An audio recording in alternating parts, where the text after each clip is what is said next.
शांति। सभी भाई बहनों को आज बाबा के मधुर महावाक्य हैं 29/3/24 प्रातः मुरली। ओम शांति। बाप दादा मधुबन। बाबा बोले, मीठे बच्चे विचार सागर मंथन करने की आदत डालो। एकांत में सुबह सुबह विचार सागर मंथन करो तो अनेक नई पॉइंट बुद्धि में आएंगी। प्रश्न है, बच्चों को अपनी अवस्था फर्स्ट क्लास बनानी है तो किन किन बातों का ध्यान रहे। उत्तर में बाबा ने बताया है, फर्स्ट पॉइंट, एक बाप जो सुनाते हैं वही सुनो, बाकी इस दुनिया का कुछ भी नहीं सुनो। दूसरे पॉइंट में बाबा ने बताया, संग की संभाल रखो। जो अच्छी रीति पढ़ते हैं, धारणा करते हैं, उनका ही संग करो तो अवस्था फर्स्ट क्लास हो जाएगी। कई बच्चों की अवस्था को देख बाबा को ख्याल आता है कि ड्रामा में कुछ परिवर्तन हो जाए, परंतु फिर कहते ये भी राजधानी स्थापन हो रही है। ओम शांति। एक ही बेहद का बाप बेहद के बच्चों को बैठ समझाते हैं व पढ़ाते हैं। बाकी मनुष्य जो कुछ पढ़ते हैं, सुनते हैं, वह तुमको सुनना पढ़ना कुछ भी नहीं है, क्योंकि ये तो समझ गए हो एक ही ये ईश्वरी पढ़ाई है जो अभी तुम्हें पढ़नी है। तुमको सिर्फ एक ईश्वर से ही पढ़ना है। बाप जो पढ़ाए सिखाए ओरली पढ़ना है। वह तो अनेक प्रकार की किताबें लिखते हैं जो सारी दुनिया पढ़ती है।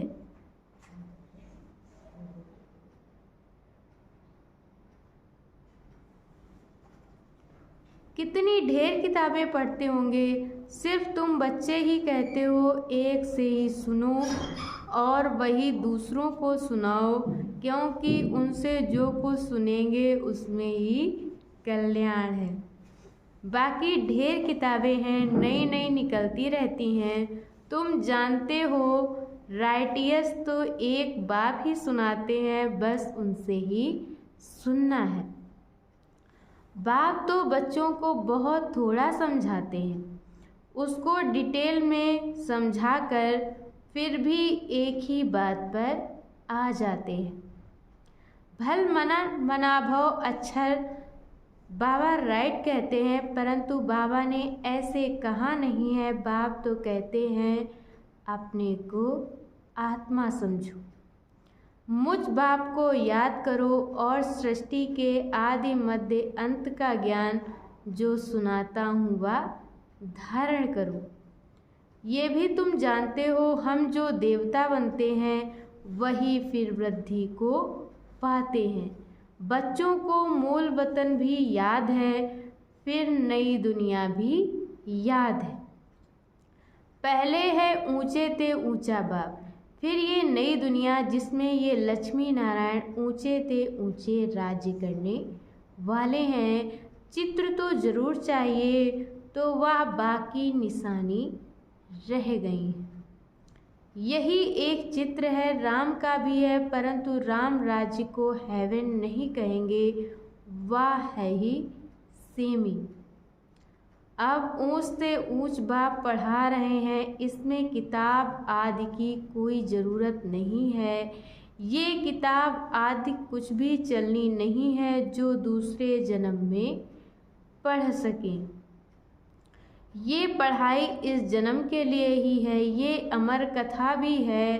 नर से नारायण बनने की भी शिक्षा बाप देते हैं नई दुनिया के लिए। बच्चे 84 के चक्र को भी जान गए हैं। ये पढ़ाई का समय है, बुद्धि में मंथन चलना चाहिए। तुमको औरों को भी पढ़ाना है। सवेरे उठ विचार सागर मंथन करना है। सवेरे ही विचार सागर मंथन अच्छा होता है। जो समझाने वाले होंगे उन्हों का ही मंथन होगा। टॉपिक्स पॉइंट्स आदि निकलती हैं। भक्ति की बातें जन्म जन्मांतर सुनी, ये ज्ञान जन्म जन्मांतर नहीं सुनेंगे। ये बाप एक बार सुनाते हैं, फिर ये नॉलेज तुमको भी भूल जाती है। भक्ति मार्ग की कितनी किताबें हैं, विलायत से भी आती हैं, ये सब खत्म होने वाली हैं। सतयुग में कोई किताब आदि की दरकार नहीं, ये सब है कलयुगी सामग्री। यहाँ जो कुछ तुम देखते हो, हॉस्पिटल, जेल, जज आदि, वहाँ कुछ भी नहीं होगा, वह दुनिया ही दूसरी होगी। दुनिया तो यही है, परंतु नई और पुरानी में फर्क तो जरूर होगा ना।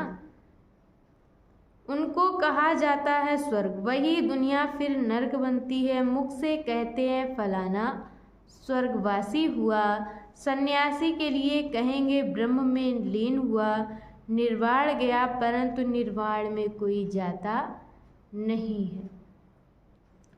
तुम जानते हो ये रुद्रमाला कैसे बनी है? रुंडमाला भी है, विष्णु की राजधानी की माला बनती है। अब माला के राज को तुम बच्चे ही जानते हो।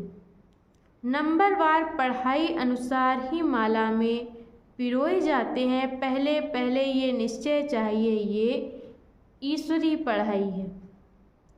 वह सुप्रीम बाप और सुप्रीम शिक्षक भी है। तुम्हारी बुद्धि में जो नॉलेज है वही औरों को देनी है। आप समान बनाना है, विचार सागर मंथन करना है। कोई कम समझते हैं, समझने और समझाने के अनुसार ही फिर नई दुनिया में पद मिलता है।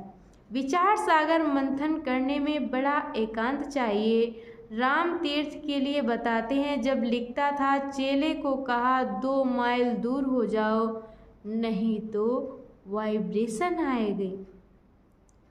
तुम अब परफेक्ट बन रहे हो, सारी दुनिया की है डिफेक्टेड बुद्धि। तुम इस पढ़ाई से ये लक्ष्मी नारायण बनते हो। कितनी ऊंच पढ़ाई है, परंतु नंबरवार बिठा नहीं सकते।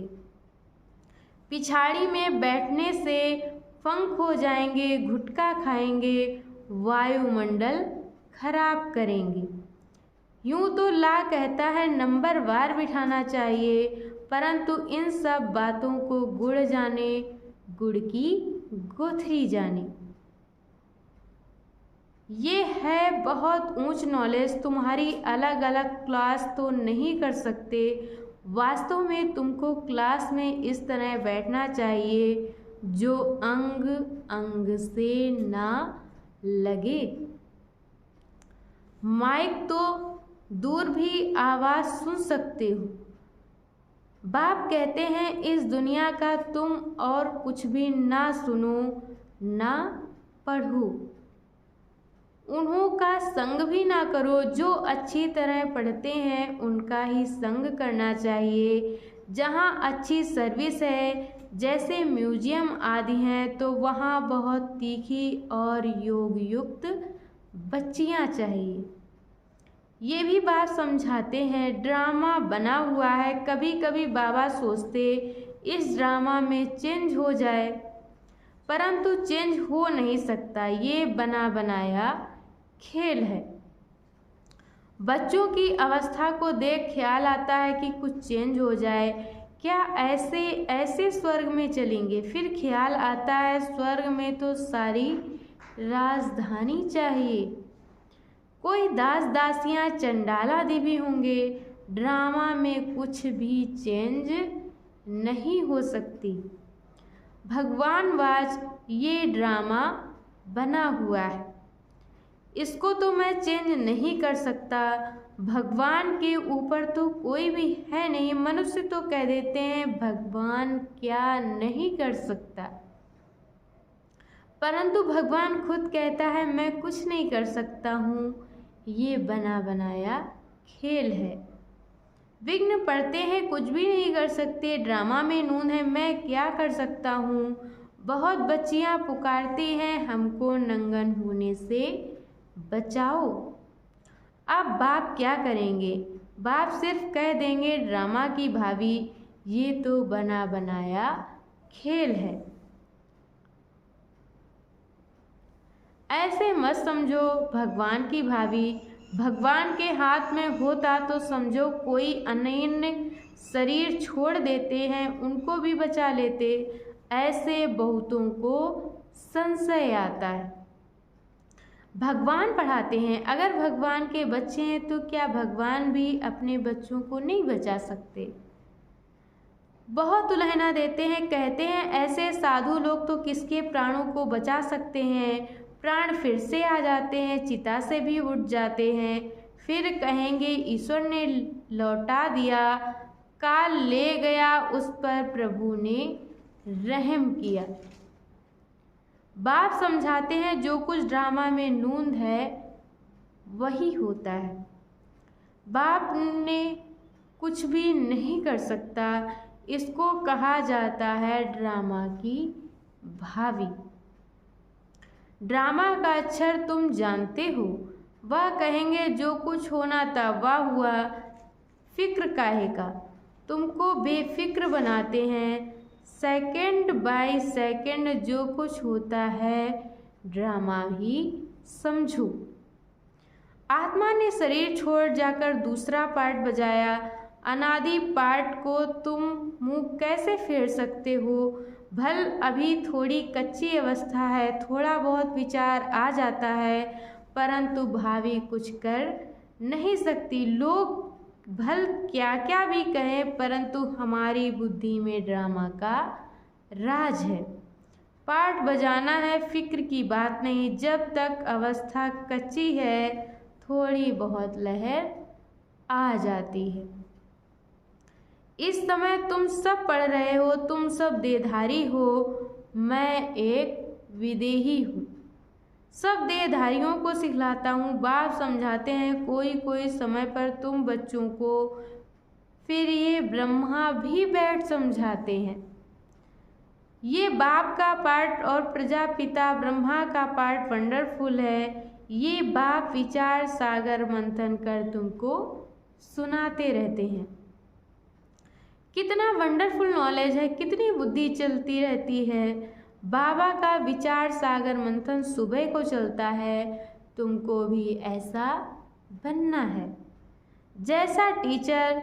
फिर भी फर्क तो जरूर रहता है। टीचर स्टूडेंट को कभी 100 मार्क्स नहीं देंगे, वह कुछ कम देंगे। वह है ऊंचे ते ऊंचा, हम है देदारी, तो बाबा मिसल 100% कैसे बनेंगे?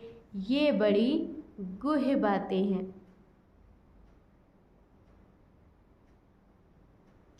कोई तो सुनकर धारण करते हैं, खुशी होती है। कोई कोई कहते हैं बाबा की तो एक ही वाणी चलती है, रिपीटेशन होती है।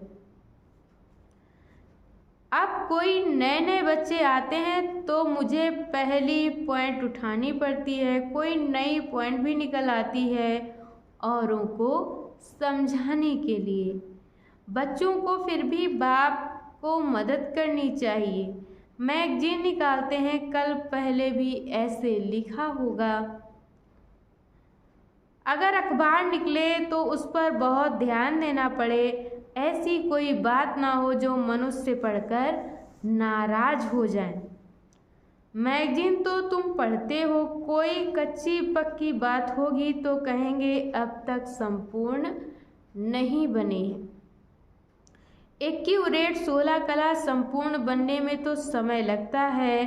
अभी तो बहुत सर्विस करनी है, बहुत प्रजा बनानी है। ये भी बाप ने समझाया है। अनेक प्रकार की मार्क्स हैं, कोई निमित्त हैं, बहुतों को ज्ञान लेने के लिए प्रबंध करते हैं तो उनको भी फल मिल जाता है। अब तो पुरानी दुनिया ही खत्म होनी है। यहाँ है अल्पकाल का सुख, बीमारी आदि तो सबको होती है। बाबा सब बातों का अनुभवी है, दुनिया की बातें भी समझाते हैं। बाबा ने कहा था अखबार या मैगजीन में वंडरफुल बातें लिखी जो समझें कि ब्रह्मा कुमारियों ने ये बात बिल्कुल ठीक लिखी है। ये लड़ाई 5000 वर्ष पहले हुबहू लगी थी, कैसे ये आकर समझो। तुम्हारा नाम भी होगा, मनुष्य सुनकर खुश भी होंगे। बहुत बड़ी बात है, परंतु जब किसी की बुद्धि में बैठे, जो लिखते हैं उनको फिर समझाना भी है, समझाना नहीं आता इसलिए फिर लिखते भी नहीं। अच्छा, मीठे मीठे सिकिलधे बच्चों प्रति माता पिता बाप दादा का याद प्यार और गुड मॉर्निंग। रूहानी बाप की रूहानी बच्चों को नमस्ते। हम रूहानी बच्चों की तरफ से रूहानी माता पिता बाप दादा को याद प्यार नमस्ते, ओम शांति। शुक्रिया बाबा, शुक्रिया। और आज बाबा ने मुरली में धारण करने के लिए मुख्य सार दिया है। पहला पॉइंट, एक बाप जो सुनाते व पढ़ाते हैं वही सुनो और पढ़ो, बाकी कुछ भी पढ़ने सुनने की दरकार नहीं। संग की बहुत बहुत संभाल रखो, सवेरे सवेरे एकांत में बैठ विचार सागर मंथन करो। और दूसरे पॉइंट में बाबा ने बताया ड्रामा की भावी निश्चित बनी हुई है, इसलिए सदा बेफिक्र रहो, किसी भी बात में संशय मत लाओ। लोग भल क्या भी कहेंगे लेकिन तुम ड्रामा पर अटल रहो। और आज बाबा ने वरदान दिया है अथॉरिटी बन, समय पर सर्व शक्तियों को कार्य में लगाने वाले मास्टर सर्वशक्तिमान भव। सर्वशक्तिमान बाप द्वारा जो सर्व शक्तियाँ प्राप्त हैं, वह जैसी परिस्थिति, जैसा समय और जिस विधि से आप कार्य में लगाने चाहो, वैसे ही रूप में ये शक्तियाँ आपके सहयोगी बन सकती हैं। इन शक्तियों को प्रभु वरदान को जिस रूप में चाहो वो रूप धारण कर सकती हैं। अभी अभी शीतलता के रूप में, अभी अभी जलाने के रूप में। सिर्फ समय पर कार्य में लगाने की अथॉरिटी बनो। ये सर्वशक्तियाँ तो आप मास्टर सर्वशक्तिवान की सेवाधारी हैं। और आज की मुरली का स्लोगन है स्वपुरुषार्थ व विश्व कल्याण के कार्य में जहाँ हिम्मत है वहाँ सफलता हुई पड़ी है। अच्छा, ओम शांति।